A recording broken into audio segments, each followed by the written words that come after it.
Bom dia, boa tarde, boa noite. Queria cumprimentar a todos que estão ouvindo essa live aqui. Aqueles que estão ouvindo agora presencialmente, gostaria de mandar um abraço aqui para o meu aluno Lucas, quer dizer, ex-aluno, né? Ele está lá em Michigan, fazendo a faculdade dele lá na Universidade de Michigan. Obrigado por estar aí, Lucas. Queria agradecer você, queria agradecer a todos aqueles que vão ouvir essa live aqui depois gravada no Instagram, aqueles que vão ouvir essa live lá no YouTube, porque eu coloco ela no YouTube também, aqueles que vão ouvir essa live no Facebook. Então eu já convido vocês a curtirem o canal da Academia Areté lá no YouTube, tá bom? Academia Areté, curtam o canal, se inscrevam no canal, na verdade, né? No YouTube é se inscrever no canal. Se inscreva também no canal, curta a página no Facebook e siga o canal também aqui no Instagram da Academia Areté. As lives são no meu perfil aqui, Rodolfo de Souza Braga. E anunciando a nossa novidade aí do mês, nós estamos com um clube de debate e oratória. Lembrando, clube de debate e oratória que vai se iniciar agora no mês de junho. Já tem gente se inscrevendo, já tem gente procurando. Desde jovens aí, adolescentes, né? Os pais estão inscrevendo jovens, adolescentes, mas tem adulto também já se inscrevendo. Então, se eu fosse você, eu me matricularia lá, tá bom?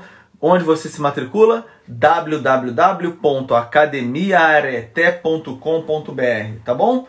Vai lá, matricula lá, você vai ter acesso ao clube de debate e oratória, tá? Onde nós vamos aprender ali o que são argumentos válidos, o que são argumentos inválidos, tá bom? Então, esse é o convite que eu faço a vocês aí.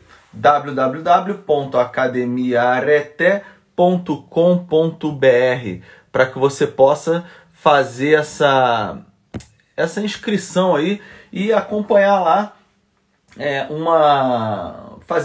participar de uma aula de debate, de oratória, onde você vai aprender, por exemplo, o que é um argumento válido, o que é um argumento inválido. Só para você ter uma ideia de um exercíciozinho bacana que eu vou fazer, eu vou dar um papelzinho para você, quer dizer, vou mandar para você, né, um papelzinho dizendo, olha, o seu argumento por exemplo, vou ensinar vários tipos de argumento, e até argumentos falsos. Então vou dar lá um papelzinho assim, olha, você vai ter que apresentar na semana que vem, na aula que vem, um argumento falacioso, chamado argumentum ad hominem.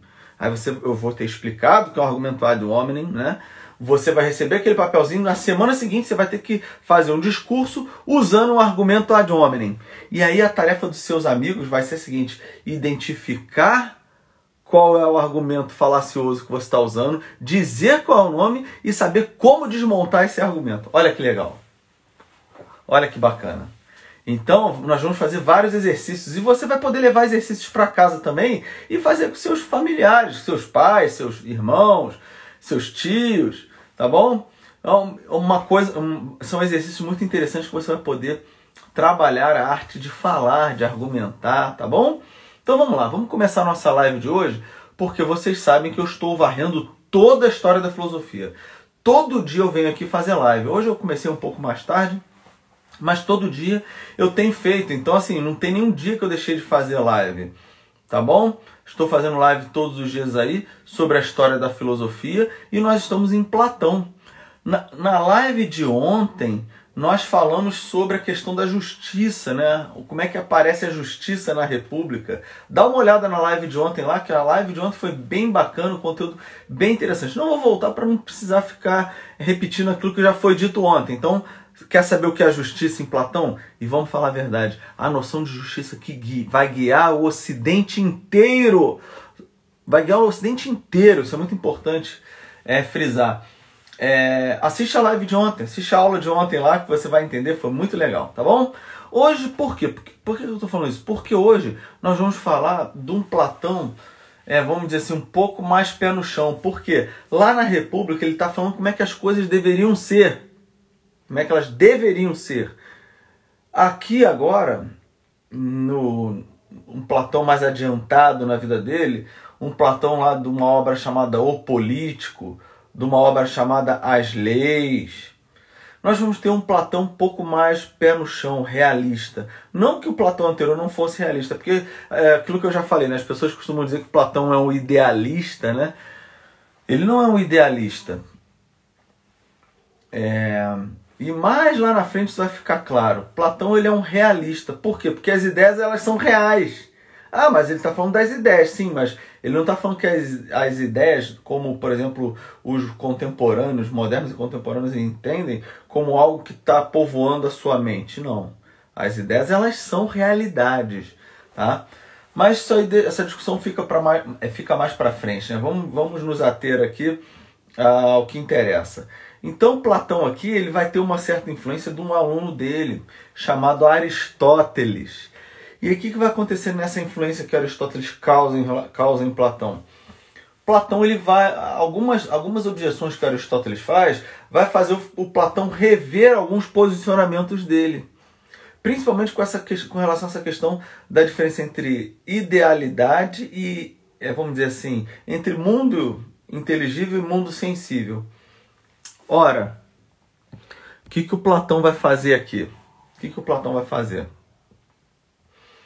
Ele vai falar o seguinte, olha só. Existe esse estado primeiro, que é o estado ideal da república, ou seja, de como as coisas deveriam ser, mas ele vai falar, mas existe um estado segundo, de como as coisas são. É como se você tivesse que olhar assim, como é que os políticos aí agem? Porque se você estivesse diante de políticos ideais, ou seja, de cidadãos ideais, você não precisaria de leis, concordam? Porque num estado onde o cidadão ele é o cidadão ideal, faz tudo certinho, olha que bacana, que supimpa, arrebentou a boca do balão, né? Assim, olha só gírias novas, né? Então assim, num estado como esse, você não precisa de leis. Por que você precisa de leis, então, segundo Platão? Você precisa das leis porque os seres humanos não são perfeitos. E aí você vai ter a constituição do estado ideal, do estado, né? Ou das formas de governo de um estado. Você vai ter a constituição, as leis de um estado, as constituições históricas. Quando nós falamos aqui constituição histórica, é a constituição no papel ali, ou seja, as leis criadas, tá bom? As leis criadas. Então a gente para pensar o seguinte, as leis criadas, como é que elas deveriam ser então ali do melhor modo possível? Já que, como eu falei, num estado ideal você não precisaria dessas leis, porque o homem ideal ali, o homem perfeito, sociedade ali organizadinha, toda certinha, não precisa de leis. Agora, e no estado concreto, onde nós estamos aqui? Nós precisamos das leis. Isso nós precisamos. E como é que devem ser as formas de governo segundo essas leis aí? Como é que devem ser as formas de governo? Platão vai falar o seguinte, olha só. Essas leis aí, para falar das formas de governo delas, nós precisaremos pensar o seguinte, olha só. O governo pode ser de uma pessoa só. O governante pode ser um só apenas. Mas pode ser um grupo de pessoas ali, né? E pode ser também a totalidade da população. Então grava isso. A forma de governo ideal.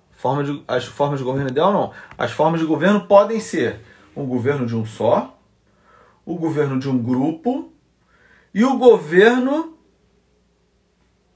da totalidade da sociedade. São três instâncias aí. Vou repetir. Governo de um só, governo de um grupo e governo da totalidade dos cidadãos. Bom, aí você pensa o seguinte agora. Isso aqui é importante você pensar agora. Veja.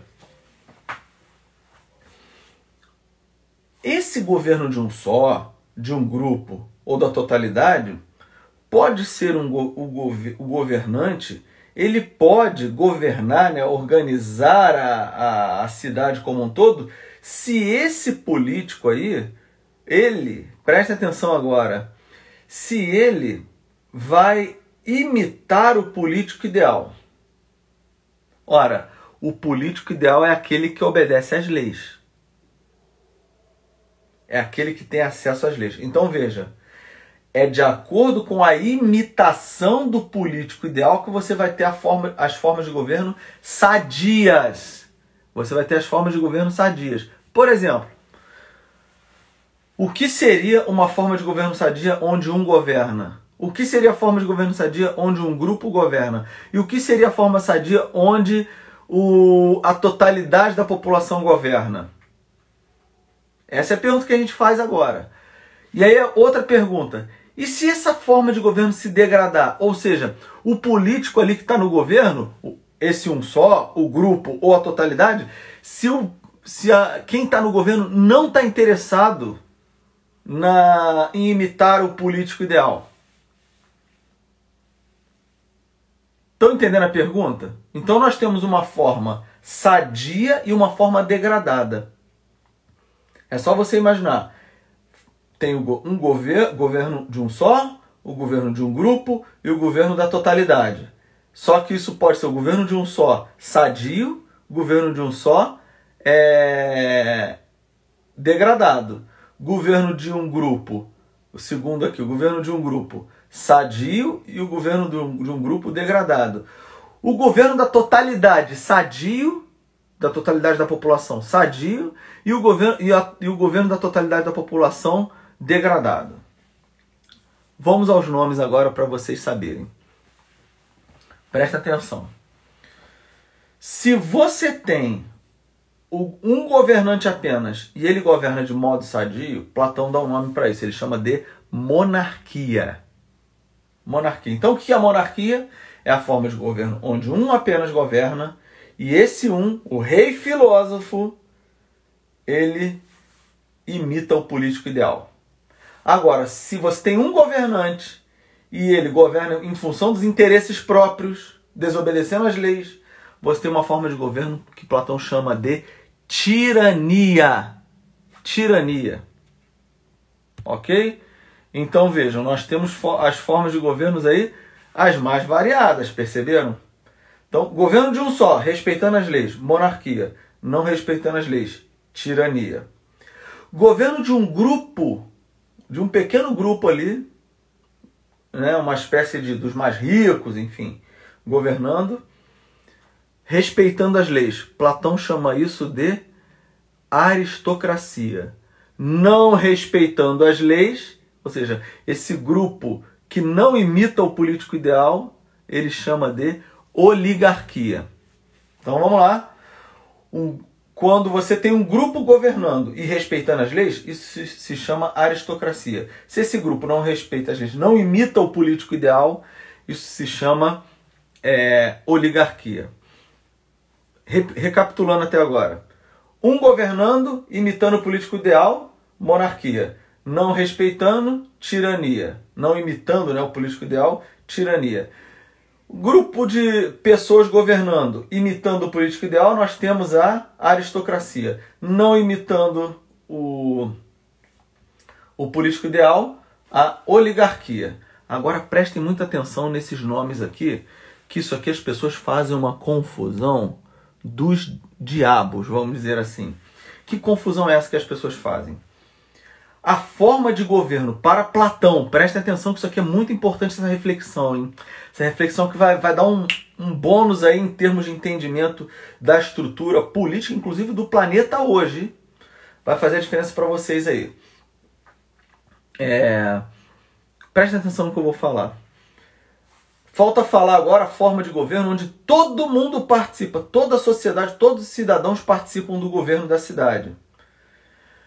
A forma sadia, Platão chama de politeia em grego. Politeia. Ele não chama de demos kratos, né? Democracia. Democracia. Demos, traduzindo do grego antigo para o português, seria o equivalente à zona eleitoral. Se você pegar o seu título de eleitor aí, ou do seu pai, sei lá, você vai ver que está escrito lá, zona eleitoral. Né? No outro dia eu vi um meme, no outro dia não, já tem um tempo. Então assim, depois de saber como é que funcionam as eleições no Brasil, eu entendi o significado da palavra zona no meu título eleitoral, né? Enfim. Bom, mas o que seria o demos? O demos é a zona. Seria o equivalente à zona eleitoral. Por isso que muita gente pega e traduz o demos por povo, mas não é bem povo, né? Você gostou, né, Laura? Demos não é bem povo. Demos é... como é que eu vou falar? é a zona eleitoral e Kratos é governo. Então o que seria uma democracia? É o governo da zona eleitoral, dos distritos eleitorais, né? Então vamos lá. Só para vocês entenderem. A forma de governo em que todo mundo governa e está todo mundo buscando imitar o político ideal, Platão em grego chama isso de politeia. De politeia. Ele não chamava de democracia. Por quê? Ele chamava de democracia a forma corrompida onde todo mundo governava. Então vejam, a democracia para os gregos em geral, vamos dizer assim, para quem está teorizando isso daí, no caso Platão, e depois Aristóteles também vai fazer isso, como nós vamos ver, a forma degradada onde todo mundo governa, essa sim eles chamam de democracia. Então a democracia para os gregos não é uma forma de governo boa. Presta atenção no que eu vou dizer. Estou falando isso por quê? Porque normalmente a gente associa, hoje, quando a gente fala assim, democracia, né? Atenas, Grécia Antiga, berço da democracia. Como se, presta atenção, só deve ter travado para você, PJ. Tá? Tem o meu tio aqui, o Paulo José, tá assistindo a live, ele tá falando, travou não, tá travado só para você, tá bom? Deve ser a conexão, provavelmente. Então vejam, Laura, dá uma olhadinha para mim aí, você que tá assistindo aí, quebra o meu galho, acho que não tá... A Laura é uma querida também, uma aluna excelente aí. Diz aí se travou ou não, tá? Por gentileza, tá bom? Escreve aí, não tá travado não, tá normal, beleza Laura, obrigado, tá normal, PJ. Então é o seguinte...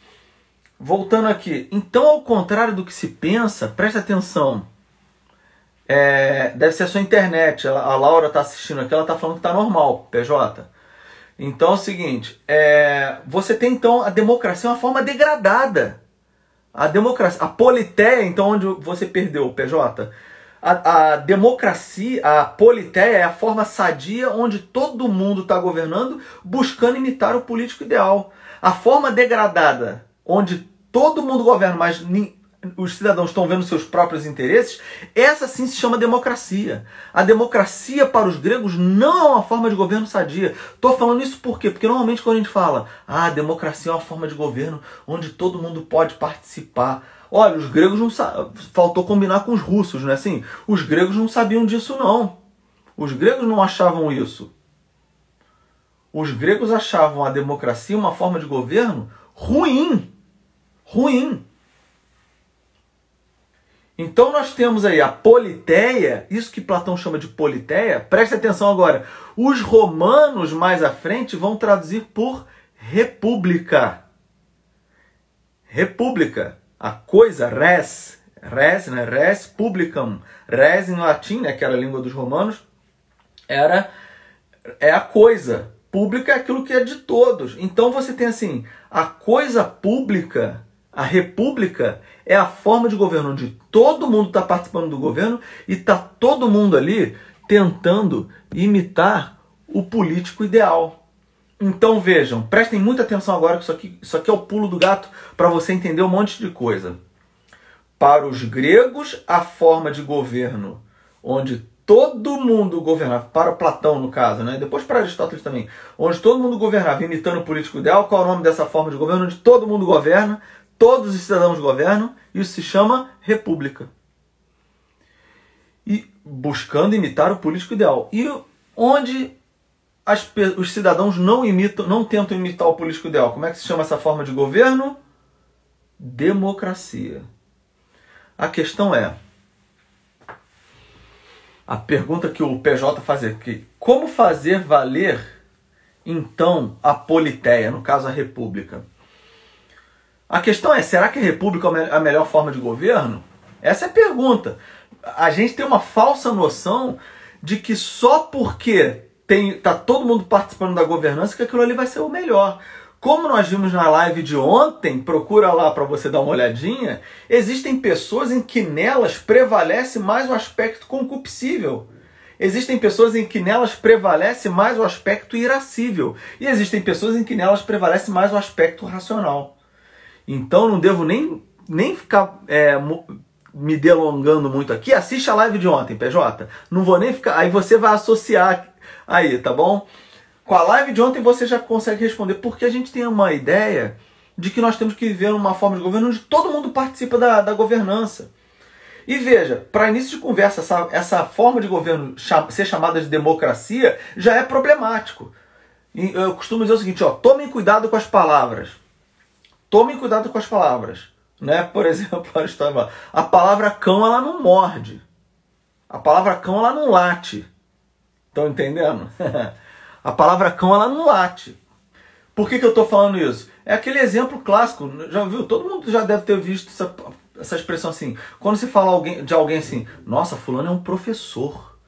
Nossa, a palavra professor, às vezes, elas vêm carregadas, as palavras, às vezes, tomem cuidado com isso, às vezes elas vêm carregadas com uma carga emocional desnecessária, que originalmente ela não deveria ter. Por exemplo, quando você fala, fulano é professor, como se todo professor fosse de alto nível. É outra expressão, falando assim, nossa, fulano é um poeta, como se tudo quanto é tipo de poesia fosse de alto nível, como se todo e qualquer tipo de poeta fosse de primeira grandeza. Não, tem poeta de quinta categoria, que fala batatinha quando nasce, tá entendendo? Então você toma cuidado com as palavras por isso. Por quê? Porque às vezes elas vêm carregadas de um emocionalismo que não está originalmente na palavra. Por exemplo, a palavra democracia. A palavra democracia ela virou sinônimo de algo bom. Porque você fala, não, todo mundo é igual, todo mundo participa. Não, primeiro de tudo, as pessoas não são iguais. As pessoas são diferentes. Eu, por exemplo, sou diferente da minha esposa. Sou diferente do meu filho. Claro, se você falar as pessoas são iguais enquanto dignidade, ok. Tudo bem, isso aí vamos concordar. Agora, que as pessoas são diferentes, são. Então existem pessoas que não têm condições de governar. Existem pessoas que têm condições de governar. Porque existem pessoas em que nelas prevalece mais o aspecto concupiscível, os desejos e tal. Então, peraí, Platão vai falar, é melhor que você não coloque essa pessoa para governar, não. Vai assistir a live de ontem para você entender o que eu quero dizer. A live de ontem eu explico detalhadamente esse assunto. Vale a pena, não deixe de assistir. Não precisa assistir hoje não, porque hoje já está meio tarde, mas assiste amanhã a live de ontem. Vale muito a pena, tá? Agora, vamos continuar aqui. Por que eu estou falando isso? Isso aqui tem um tchanzinho muito interessante que depois eu volto na sua questão da monarquia, PJ, você que está colocando aí no chat aí. Por que eu queria chamar a atenção desse negócio aqui que é interessante? Só para você entender o que eu quero dizer, pega o exemplo dos Estados Unidos da América. Os Estados Unidos não são uma democracia. Os Founding Fathers, os pais fundadores lá dos Estados Unidos, né? Os Founding Fathers eram profundos leitores e conhecedores dos clássicos gregos. Essas palavras ainda não estavam tão viciadas quanto hoje. E repito, eles eram conhecedores dos clássicos gregos. Eles conheciam Platão, Aristóteles. Eles tinham uma leitura ali desses clássicos, uma leitura política desses clássicos. Talvez não tanto até tinham, provavelmente, de uma metafísica, de uma teoria do conhecimento, mas uma leitura, assim, vamos dizer, mais profunda mesmo, mais relacionada à política. E aí vejam, os Founding Fathers, esses pais fundadores dos Estados Unidos, quando eles fundaram aquele país lá, presta atenção, são 6 formas de governo então, né? Se nós tivéssemos que fazer assim, ó, 2 onde um governa, a forma sadia é a monarquia, a corrompida é a tirania. Uma forma de governo onde um grupo de pessoas governa, onde a forma sadia é a aristocracia e a forma corrompida é a oligarquia. E uma forma de governo onde todo mundo governa e a forma sadia é a república, vamos chamar assim, e a forma corrompida é a democracia. Tá bom? São as 6 formas de governo. Então prestem atenção agora. Já que agora vocês sabem isso que eu falei, que você tem que ter em mente agora? A pergunta é, qual forma de governo os Founding Fathers escolheram lá nos Estados Unidos para criar aquele país? A forma de governo escolhida por eles, presta atenção, eles queriam evitar uma forma tipicamente europeia. Qual era a forma tipicamente europeia? A monarquia. Então a forma do governo de um só, essa não pode ser. Qual é a forma de governo onde um grupo governa aqui? Um grupo. Então um só, ou é monarquia ou é tirania. Um grupo, ou é aristocracia ou é a oligarquia. Então eles querem evitar isso também. Eles querem evitar que o poder fique na mão de um grupo apenas. Agora, por último, eles querem que a totalidade da população governe. Pessoal, não sei se vocês sabem, mas lembra um pouquinho, puxa da memória aí. Vocês sabem como é que é a expressão que inicia a Constituição dos Estados Unidos da América? A Constituição que os Founding Fathers criaram lá, né? Aquela cartinha é uma carta, né? A Constituição deles. Como é que começa? Eles querem, olha só, vou repetir, eles querem evitar a forma tipicamente europeia, de um governando. Eles querem evitar também a forma onde um grupo possa governar. Eles querem que a totalidade da população governe. Por isso que eles começam a Constituição dizendo o seguinte: We, the people. Ou seja, nós, o povo.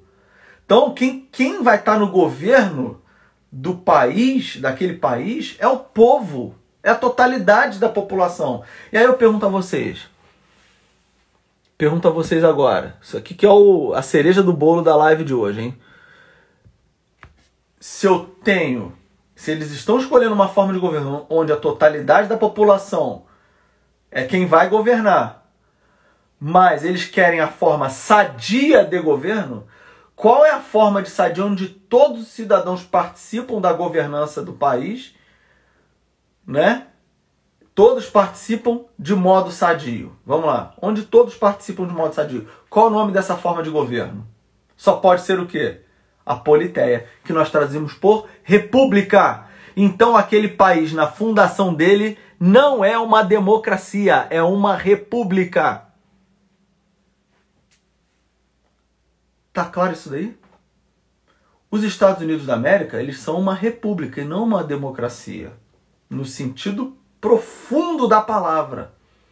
É claro que hoje você escuta falar, eles são modelo de democracia. Não, pera aí, não é o que é modelo de democracia, não. Eles são uma república, ponto final. E aí você até entende um negócio que é interessante. Exato, PJ. Aí você entende um negócio que é interessante. O que você entende acerca disso? Você entende, inclusive, o sistema eleitoral americano. Porque o sistema eleitoral americano o que vai prezar ali é a totalidade do país e não uma determinada região. Se fosse uma determinada região, seria uma oligarquia ou uma aristocracia. É isso que eles estão querendo evitar. Por isso que tem eleição nos Estados Unidos, por exemplo, a eleição que colocou o Trump lá como presidente, ele teve menos votos do que a Hillary Clinton. Teve menos votos, não sei se vocês sabem disso, na totalidade. Você fala assim, nós somos exemplo para os Estados Unidos. Não, não somos. Se fôssemos exemplo, nossas eleições não seriam problemáticas historicamente. Vamos falar a verdade. Agora, o que há de vantagem ali naquele caso ali? Eu não estou nem falando hoje das fraudes eleitorais que podem acontecer lá, enfim, e que eventualmente acontecem. O que acontece? O presidente lá hoje é o Biden e acabou. Não vamos discutir isso. É o Biden, pronto. A questão que a gente tem que pensar agora é o seguinte.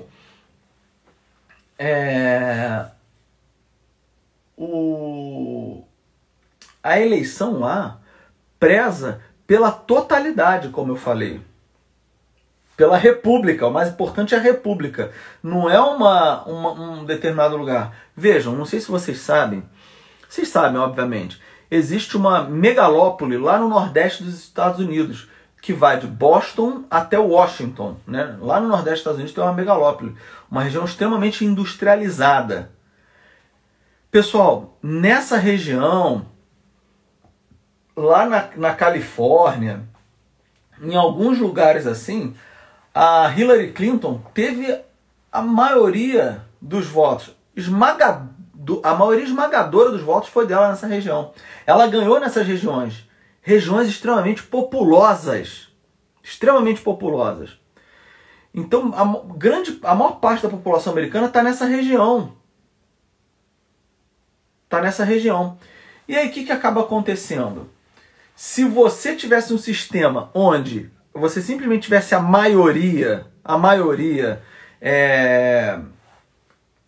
vencendo, escolhendo o representante máximo ali da nação, o que você estaria fazendo? Você estaria colocando a eleição na mão, de repente, de uma determinada região apenas. Veja, essa região ali do Nordeste dos Estados Unidos, que é extremamente populosa, é uma região industrial. Então você colocaria o governo na mão de industriais, por exemplo. Porque lá o lobby é permitido. E eu não sou contra ter lobby não, sabe? Eu não sou contra ter lobby não. Se você tem um lobista que vai lá, mostra para o político as vantagens daquele determinado segmento, cara, que ele vai, é democracia, qual o problema? Ah, mas ele está sendo pago por dinheiro, e daí? Onde está o problema nisso? Ah, mas aí esse dinheiro é que vai fazer a coisa acontecer porque ele pode comprar os políticos. Bom, aí cabe à população saber se esse político vai ser eleito ou não, se ele deveria estar lá ou não. E aí se você fala, então a população não sabe, então você não quer um governo republicano ou democrático no sentido atual da palavra democracia. Entende? Porque se você sabe o que é melhor para o povo, já viu esse tipo de pessoa que fala até assim, né? Não, o povo não sabe votar. Esse é o sujeito mais tirânico que existe, concordam? Porque se ele fala o povo não sabe votar, ele está supondo que ele sabe votar, só ele sabe votar, ou até o grupo ao qual ele pertence. Ou seja, esse sujeito não tem nada de republicano e nem de democrático. Se ele fala que o povo não sabe votar, ele acha que só o grupo dele, ou seja, ele é ou um aristocrata, ou um oligarca, ou ele é um monarca, ou é um tirânico. Um tirano. Entende o que eu estou querendo dizer? As pessoas às vezes falam as coisas e nem raciocinam no que elas estão falando. Repito, quando o sujeito fala, o povo não sabe votar, pô, como se só ele soubesse votar ou o grupo dele. No fundo, ele não quer uma democracia. Percebem? Ele não democracia no sentido atual, né? Ele não quer uma república. Estão entendendo? Então isso é um problema danado, sabe? E o sujeito ele posa do mais democrata, do mais republicano, sabe, possível, o tolerante, né? Tolerante uma ova. Às vezes esse é o sujeito mais tirânico, porque se você discorda dele, ele vai pra cima de você com unhas e dentes. Não é assim? Então o sistema eleitoral americano, em geral, ele preza pelo país como um todo. Por isso que você tem lá o sistema de distrito eleitoral, do voto distrital. O que seria mais ou menos o voto distrital? Imagina que no estado do Rio, que é um estado pequeno, quem vai ouvir em outros estados aí, eu sei que tem gente em outros estados que escuta isso, imagina o estado do Rio aqui. Eu moro aqui em Petrópolis, que é mais ou menos o centro do estado, por incrível que pareça, é o centro do estado mais ou menos. Né? Na direção leste nós temos lá, bem afastado lá, sei lá, o município de Campos, e na direção oeste nós temos, sei lá, o município lá de Barra Mansa. São municípios extremamente afastados aqui no Rio de Janeiro. E aqui no centro nós temos mais ou menos Petrópolis, Teresópolis, Nova Friburgo, mais ou menos aqui no centro. E ao sul, a cidade do Rio de Janeiro. E ao norte, aqui, fazendo fronteira com Minas Gerais, nós temos ali Levi Gasparian, né? Vejam, Petrópolis está no meio, Campos de um lado, Barra Mansa lá do outro. Não é que Barra Mansa e Campos sejam os últimos, mas estou pegando municípios bem extremos aqui. Onde eu quero chegar com isso, pessoal? Quero chegar no seguinte: hoje, no sistema eleitoral de hoje, um sujeito que mora em Barra Mansa, ele pode votar num sujeito que mora em Campos. Vejam, às vezes o sujeito que mora em Barra Mansa nem conhece pessoalmente o sujeito de Campos. Isso é um problema. Mas por que eu falo isso? Porque se o sujeito mora em Campos e ele tem poder financeiro na eleição dele, o que acontece? Ele pode espalhar cartazes, ele pode viajar, porque ele vai ter dinheiro para viajar o estado inteiro, ele vai poder pagar cabos eleitorais nas cidades todas do estado inteiro. Então vejam que um sistema eleitoral como esse, você acaba você acaba ajudando quem tem mais recurso. Quem não tem recurso fica à mercê de fazer uma campanha só ao seu redor, praticamente. Estão entendendo? Imagina um cara lá de Barra Mansa que não tem muito recurso. Ele não vai poder viajar até Campos, não vai poder viajar até, sei lá, São João da Barra, não vai poder viajar até Cabo Frio, até Rio das Ostras. Ele não vai ter condições. Então, e agora, o cara que mora em Campos, estou dando um exemplo aqui, que tem poder financeiro, ele vai poder sair de Campos e visitar cada um dos estados, cada um dos municípios do estado. O PJ colocou aqui, ó, isso é perigoso, E é. Porque quando ele for eleito, já que ele de repente foi financiado, a campanha dele foi financiada, e vejam, eu não sou contra financiamento de campanha, eu sou contra financiamento público de campanha, porque não sou eu que tenho que estar pagando a campanha eleitoral dos políticos. Eu sou a favor de que tenha dinheiro privado. Se ele quer receber de empresa, isso não diz respeito a mim. Só que vejam, nós enquanto cidadãos é que temos que fiscalizar depois para ver se o sujeito não está favorecendo aquelas empresas que fizeram a campanha dele. Isso sim é papel nosso. Isso é papel nosso. Agora, quer saber como é que você evita isso? O voto distrital que eu estava falando aqui. O que é o voto distrital? É você poder votar apenas num político do seu distrito. Então, por exemplo, um sujeito lá de Barra Mansa não vai poder votar num sujeito lá de Campos. Tá entendendo? O sujeito de Barra Mansa só vai poder votar num sujeito do distrito eleitoral dele. Aí você me pergunta, qual é a vantagem disso, Rodolfo? Primeiro, você vai fazer campanha, você só vai fazer... O Diego tá colocando... Já pensou se esse cara for o Kaiser? Ah, essa é piada interna. Obrigado, Diego. Isso é uma piada que só nós conhecemos, não é verdade? Mas boa, muito boa. Vejam bem, onde eu quero chegar com isso? Imagina um sistema eleitoral do voto distrital. Você só pode votar num candidato do seu distrito. Um representante do legislativo do seu distrito.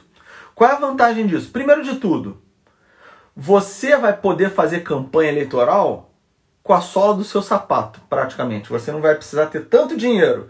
Ou seja, só aí você já ameniza o sistema de financiamento de campanha. Você não vai precisar de tanto dinheiro, senão você não vai precisar de tanta gente te apoiando financeiramente ali para você fazer a sua campanha. Porque, por exemplo, numa cidade, num município como Petrópolis, onde eu moro aqui, eu vou poder viajar, Petrópolis praticamente vai ser um distrito eleitoral. Pela quantidade de habitantes que tem, aqui tem 300 e poucos mil habitantes, isso aqui vai ser um distrito eleitoral. Isso daqui vai concorrer, por exemplo, isso aqui vai ser um distrito eleitoral. Teresópolis e Nova Friburgo vão ser um outro distrito eleitoral. É pela quantidade de habitantes, mais ou menos, no distrito eleitoral. Então, o que vai acontecer? Eu vou votar num deputado que é de Petrópolis. E aí, qual é a vantagem? Esse cara vai concorrer com outros daqui de Petrópolis para ser eleito. O que vai acontecer ali? O que vai acontecer? O cara, ele vai concorrer praticamente de igual para igual, um sujeito que tem recurso, vai concorrer praticamente de igual para igual com um sujeito que não tem recurso, porque a campanha vai ser na sola do sapato, praticamente. Tá entendendo? Isso é uma vantagem. Agora, outra vantagem. Qual é a outra vantagem do voto distrital? É você pensar o seguinte, olha, se o sujeito é do seu distrito eleitoral, é porque ele tem que ter residência no seu distrito eleitoral, ele tem que morar próximo a você. Então é muito mais fácil você ir lá e bater na porta dele, falar assim, fulano, e aí? Quando é que você vai dar aquele leite aí para as crianças aí? Tô brincando, né? Porque não é função do Estado. É função do Estado quando os pais, o bairro, enfim, não conseguem dar. Mas é muito mais fácil. Ô fulano, ó, e aquela região, aquele bairro lá tá perigoso aí. Como é que a gente vai arrumar lá segurança lá para aquele lugar lá? Segurança, na minha opinião, é função do Estado. Eu não sou um libertário, não. Estão entendendo o que eu estou querendo dizer? Ou seja, O voto distrital, ele tem isso como vantagem. É você fazer o sujeito, estão entendendo? Você evita a corrupção, né? Evita um poder financeiro muito grande que vai financiar a campanha. Você evita... você faz com que a população esteja mais próxima do candidato que foi eleito, tá?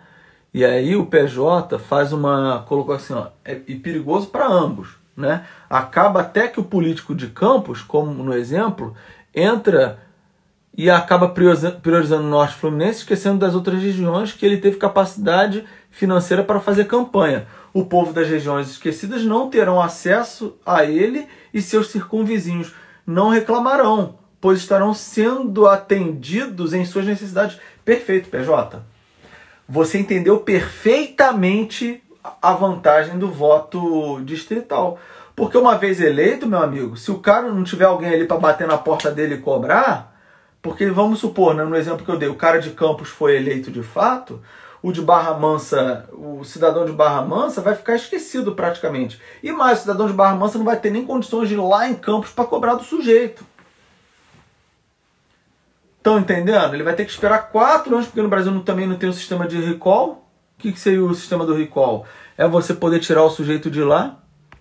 Então vejam, é nesse sentido que nós falamos. Olha só, os Founding Fathers nos Estados Unidos da América não fundaram uma democracia. Eles fundaram uma república. É isso que eles quiseram fundar. E aí você entende o porquê do sistema eleitoral americano ser daquele modo. O sistema eleitoral americano, ele preza o quê? Pela república como um todo e não por um determinado lugar. E aí, só uma última coisa aqui pra gente terminar, que eu já tô falando pra caramba já há mó tempão. A live de hoje era pra ser mais curtinha, né? Só para vocês entenderem um negócio aqui, isso vale a pena a gente colocar. Lembrando então, só recapitulando, qual é o nome das formas de governo então? Qual é o nome das formas de governo? Vamos recapitular? Governo de um só. Forma sadia e forma corrompida. Vamos lá. Sadia e corrompida. Forma de governo de um só. Sadia. Forma sadia, ou seja, que o político ali imita o político ideal. É a monarquia. Forma de governo corrompida, de um só, tirania. Forma de governo onde um grupo governa, mas de modo sadio. É a aristocracia. Aristoi, em grego são os melhores, né? Aristocracia. Forma de governo onde você tem a forma de governo degradada, né? Onde um grupo governa, é a oligarquia. Forma de governo onde todo mundo participa tentando imitar o político ideal, ou seja, de modo correto, a forma sadia, é a república. Forma de governo onde todo mundo governa, mas as pessoas só estão vendo seus interesses, essa forma de governo é chamada de democracia. Agora você já sabe, não sei se você já parou para perceber o seguinte, tem país no mundo que se chama República Democrática. Você entendeu que isso é contraditório. Ou é república ou é democracia. Porque uma república democrática é contraditório. Em termos clássicos, pelo amor de Deus. Por quê? Porque existem as expressões modernas, como nós falamos. As pessoas entendem república como aquilo que não é monarquia, em geral. E democracia é o governo onde todo mundo está governando. Mas não é assim no original, como você já sabe. Né? Sei lá, República Democrática do Congo. Pô, isso não faz sentido. República Democrática Popular da Coreia do Norte. Gente, se é república e é democrático, já é do povo. Então você não precisa botar República Democrática Popular. Isso é você falar, o círculo é redondo e arredondado. Porra, sabe? Isso não faz o menor sentido. Entendem o que eu estou querendo dizer? Então vejam, existem determinados... República Popular Democrática da China... Isso não faz sentido, não faz o menor sentido. Tá claro aí? Então, assim, na base da piada, o PJ ainda botou ali o seguinte, tá falando assim, na base da piada, democracia, é o governo do demo, né? Do tinhoso, do canho, do coisa ruim, do encardido, do sinistro, do mochila de criança, né? Assim... Enfim, democracia é isso, é o governo do demo. Tem um amigo meu, o professor Carlos Ramalhete, a gente estudou junto na faculdade, o Carlos Ramalhete falava o seguinte na faculdade, falava assim, pô, a democracia é um sistema tão ruim, mas tão ruim, que a única eleição que aparece no Novo Testamento, Nosso Senhor, que é Deus, perdeu para um bandido. Ele brinca, porque né, o Pôncio Pilato perguntou, quer que eu solte quem? Tem aqui o Barrabás e tem Jesus. Esse não, fora, fora. Quem vocês querem? Barrabás, né? Pô, tá aí, ó. O governo, o povão foi consultado, né? Assim, escolheram Barrabás. Ele costuma brincar falando isso. Bom, é isso então, pessoal. As formas de governo são essas. E só lembrando, eu estava falando do governo dos Estados Unidos, né? Na eleição que o Trump ganhou, só para vocês terem uma ideia, nos Estados Unidos, lá eles têm 3.100 e poucos distritos eleitorais. É distrito eleitoral pra caramba, 3.100 e poucos distritos eleitorais. A Hillary teve maioria dos votos, na totalidade. Mas ela ganhou apenas, se eu não me engano, o número exato, acho que ela ganhou só em 57 distritos eleitorais. Aí você para pensar, caramba, 57 distritos eleitorais é um número muito pouco. O Trump ganhou em 3.000 e poucos distritos eleitorais. Percebam? Então assim, se você pegar o mapa, a distribuição do mapa dos Estados Unidos, o Trump ganhou no país inteiro. Tá entendendo? Ele ganhou no país inteiro. Embora ele tenha tido a menor quantidade de votos do que ela. Por que ele teve a menor quantidade de votos? Porque ela recebeu a maior quantidade de votos em distritos extremamente populosos. Ficou claro agora aí como é que funciona o sistema eleitoral lá? Mais ou menos assim? Ou seja, a ideia é o quê? É a república que tem que prevalecer. Porque se você deixa uma maioria, por exemplo, os eleitores de Boston até Washington, onde você tem uma região extremamente industrializada, o governante faria um governo em função desses interesses dessa região. Percebeu? Então, quando você distribui a votação pelo país inteiro, fazendo o distrito eleitoral ter uma força maior, os estados terem uma força maior, isso facilita, no fundo, que você evite que uma determinada região do país governe, ou seja, um grupo. Se for um grupo governando, você já sabe que não é república, vai ser o quê? Ou aristocracia ou oligarquia. Entenderam isso? Isso é muito importante entender, tá bom, pessoal? Então, assim, e aqui no Brasil, né, é igual o livro de história. Você pega lá o livro de história, né, você tem lá no livro de história, assim, república oligárquica. Primeira república oligárquica. Porra! Ou é república ou oligarquia. Se o cara tá querendo dizer o seguinte, olha, não é mais monarquia e é um pequeno grupo de pessoas que está no poder de modo degradado, tudo bem, se você quer falar que a república oligárquica é isso, tudo bem. Mas existe um nome mais apropriado. Você pode falar, olha só, o Brasil vivia uma república onde era um grupo, sei lá, ou o grupo de Minas, ou o grupo de São Paulo, aquela república do café com leite, que a gente aprende lá na historinha, lá no Jardim Escola do Ursinho Pimpão, sei lá, né, do Coelho Sabido, sei lá, Jardim Escola Fadinha Lésbica, sei lá. Essas coisas todas vão ser, né? A gente aprende lá essa coisinha. Mas você vê que o assunto é muito mais profundo do que isso para quem quer nomear corretamente aquele tipo de coisa. Então, assim, porque o nome já ficou meio que consagrado. República oligárquica. Porra, isso não faz sentido, porque é a república oligarquia, né? Tá bom? República é o governo da totalidade. A totalidade estava no governo? Não, então não era república. Mas o país era uma república. Não era uma república. É igual hoje, o nome do nosso país qual é? República Federativa do Brasil. É uma república? É a totalidade da população que está imitando o político ideal? Nessa pergunta? Ou é um grupo de 11 que está lá governando atualmente? Estão entendendo? Ou seja, se é um grupo já não é mais. E esse grupo está buscando imitar o político ideal? Se não, então não é nem aristocracia, não é nem o governo dos melhores. É uma oligarquia. É uma forma de governo degradada. E com isso nós terminamos a nossa live. Bom, pessoal, por hoje era isso, tá? Por hoje era isso. Agradeço a presença de todos que ficaram aí bravamente até essa hora, tá bom? Muito obrigado pela presença na live de hoje. Gostaria de lembrá-los, né, de curtir lá seguir, né, curtir a página da Academia Areté no Facebook, seguir a Academia Areté aqui no Instagram também. Assinar lá o canal, se inscrever no canal do YouTube da Academia Areté. Lembrando que domingo eu coloquei uma entrevista muito legal lá sobre história da música com o maestro Antônio Gastão, onde ele explica cada um dos períodos da história da música como um todo. Vale muito a pena, foi um bate-papo muito legal, uma entrevista de 3 horas e meia. Vai assistindo aos poucos ali, vai lavando uma louça, assistindo, depois tá dirigindo, o trânsito tá ruim, assiste um pouco ali também, vai fazer uma caminhada, vai pra academia, assiste isso aí que vai ser muito legal. E lembrando, o Clube de Debate Oratória já está no ar, tá? Pode se inscrever lá no nosso site www.academiaareté.com.br, repetindo, www.academiaareté.com.br, tá bom? É isso então. Bom, pessoal, por hoje é só, né? Muito obrigado a todos e que tudo seja feito para a maior honra e glória de nosso Senhor Jesus Cristo.